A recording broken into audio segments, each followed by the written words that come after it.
What's up, everybody? It's the homie Truth Teller, the street reporter. And people always ask me, Truth, could you name me somebody who had a real strong impact in the drill culture? Their name wasn't Chief Keef, King Von, or Lil Durk. Um, I think this is an easy question because there's a lot of people in the drill culture I believe brought a strong impact. But if I can pick one person, I want to say L.A. Capone. I think L.A. Capone death impacted the drill culture very strong. First off, he was a dope artist. I believe it's people right now that's trying to mimic his style. No one can never really get it the way he did it, but it's a lot of artists that tried to mimic his flow. I think this guy was dope ahead of his time. I clearly think he'd be a millionaire right now if he was alive.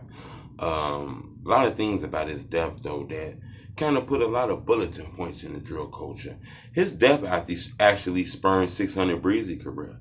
You know, Drake actually noticed 600 Breezy. A lot of that happened because L.A. Capone passed. Breezy wanted to take up for him in his music, oxygen through songs and shit.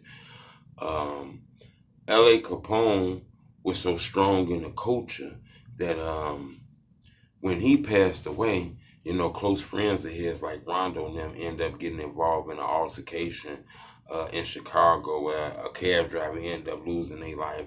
A lot of people said they had something to do with L.A. Capone, even though, you know, with all the information we got right now, they had nothing to do with L.A. Capone, but just it was so much stronger. People felt like everybody gonna slap for L.A. Not saying nobody did, but that's just to show you how impactful his death was. I believe him dying actually made Lil Durk a little more closer with 600, you know.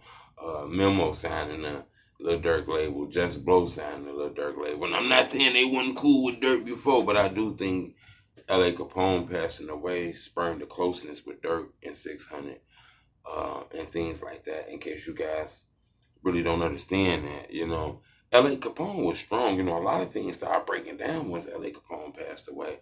We seen the whole issues with, like, Tay 600 and, like, E-Day. You know, that shit happened. That was beef. But what was crazy was Tay 600 was real close to L.A. Capone. The family even embraced Tay 600. So I don't think a lot of that beef shit would have happened like that if L.A. was still alive.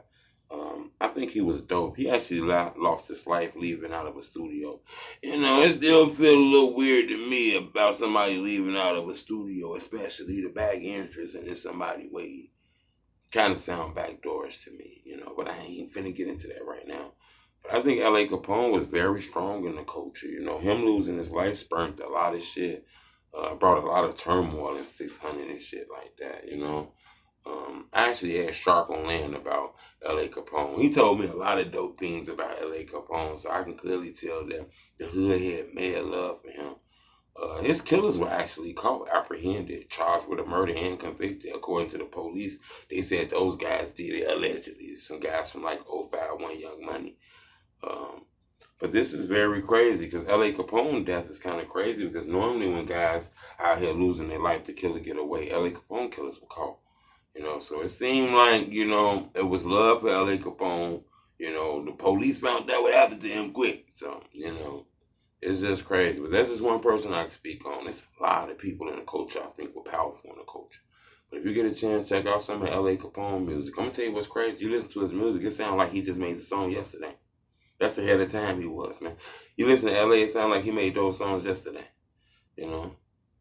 Crazy. Subscribe to my YouTube channel. It's Homie Truth Teller Street Report.